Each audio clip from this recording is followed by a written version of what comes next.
Week 1 of the NFL season is in the books. Let's talk about the big things that we learned here and how we react to it from week 1.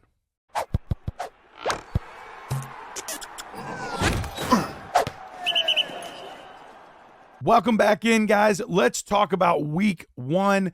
Garrett Price here, your host.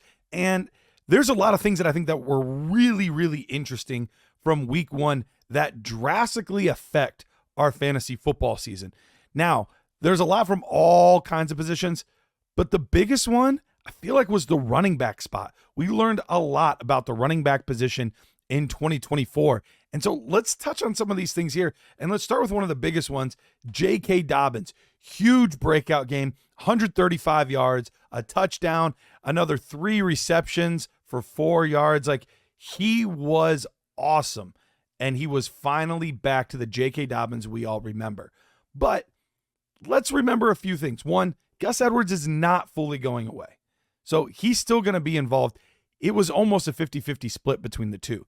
JK Dobbins was just better with his touches.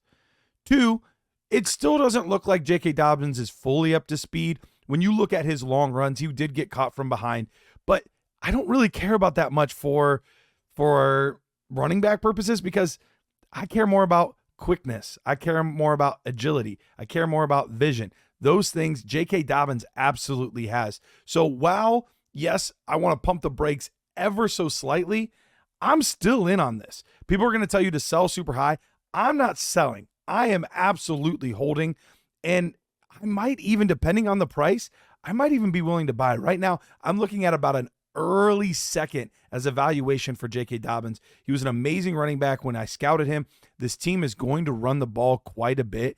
And if they get down and they're going to pass the ball more, J.K. Dobbins is the one they're going to be utilizing the passing game. Greg Roman already told us that. He had more receptions here and targets than Gus Edwards. So either way, I think J.K. Dobbins is the guy to own there in Los Angeles.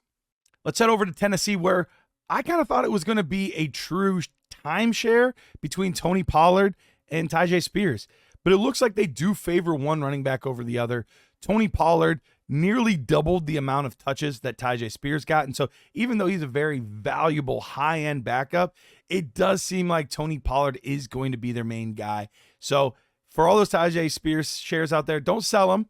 But it does look like Tony Pollard is probably going to be the main back for this team. He did get the touchdown opportunity this past week, was efficient in both the rushing and receiving game. So it looks like Tony Pollard's the guy, at least for 2024.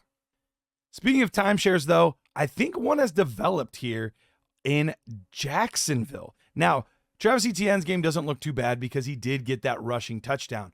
But they had the exact same amount of touches in the rushing game when I'm talking about Tank Bigsby and Travis Etienne. Yes, both had 12 attempts, but Tank Bigsby did a lot more with his rushing attempts than Travis Etienne did. Plus, Travis Etienne had that fumble down by the goal line. Look, I'm not saying that Tank Bigsby's fully taking over and it's his job, but this is going to be a really frustrating situation for fantasy because that huge workload that we're used to from Travis Etienne, I don't think he's getting that anymore. So right now, I would be very, very hesitant to be in on Travis Etienne. It looks like Najee Harris is the clear RB1 in Pittsburgh. In week 1, he had 20 rushing attempts to just 4 and 2 for Cordero Patterson and Jaylen Warren. Now, you might be saying, yeah, maybe they're easing Jaylen Warren in. Well, if that was the case, I would think they probably would have given a little bit more to Cordero Patterson. They didn't. It was Najee Harris. He was the bell cow back of this team, and I think he's going to continue to be. And the Falcons did a lot this offseason to improve that defense. So there might even be better days ahead, even though Najee's game was solid, definitely wasn't a high-end game that you would hope for with that type of workload. I think better days are ahead, but the usage tells me that they really think Najee Harris is their guy. We had a couple guys that were absolute workhorses this past week. Rhamondre Stevenson, 28 total touches. That's right, well over 100 yards, touchdown. He was using the receiving game as well, where he got 3 receptions. So he was used a ton. And then Joe Mixon, he had 30 rushing attempts. 30 rushing attempts. Now, I don't expect that every single week, but man, both these guys that were kind of not in that RB1 type of range where people were drafting, Both sure look like they're going to be getting RB1 workloads. And in week 1, they proved that they can be those high-end backs for fantasy football.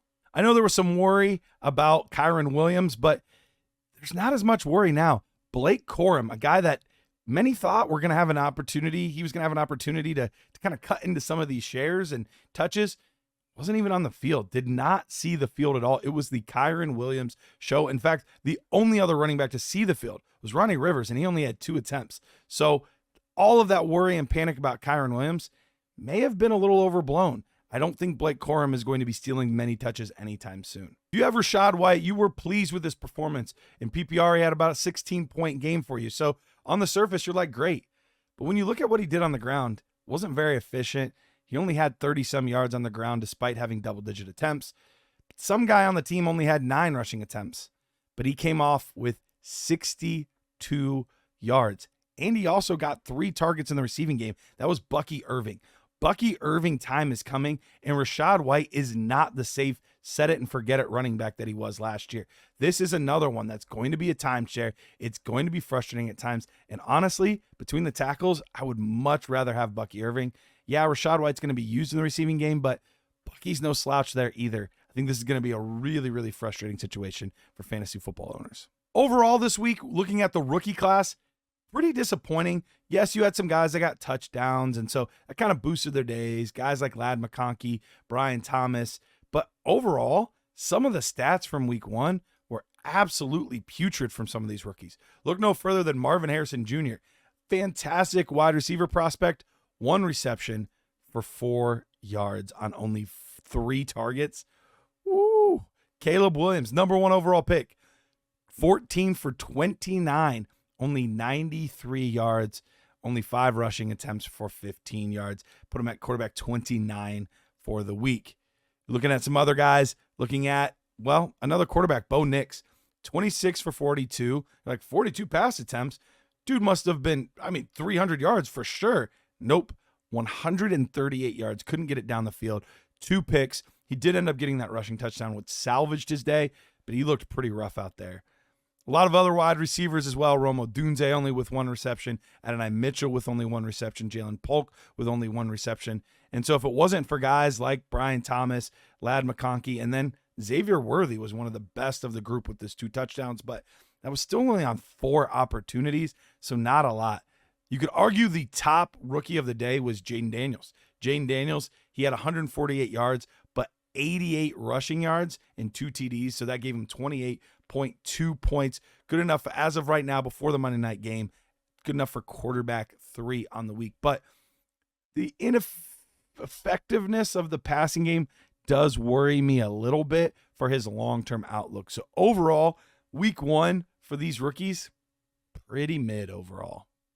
Everybody knows about Isaiah Likely, and yes, incredible performance, but let's slow down a little bit on the Mark Andrews hate. He's consistently been just bracketed, double-teamed.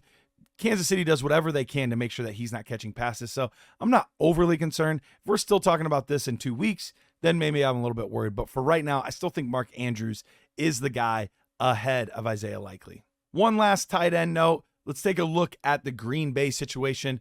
Despite Luke Musgrave being the higher draft pick and Tucker Kraft being injured in the offseason, Tucker Kraft absolutely dwarfed him in snap share. It's clear they think Tucker Kraft is the better player. Tucker Kraft is the guy that I would be going after in my Dynasty leagues for that sneaky stash, the way we'd used to for Luke Musgrave.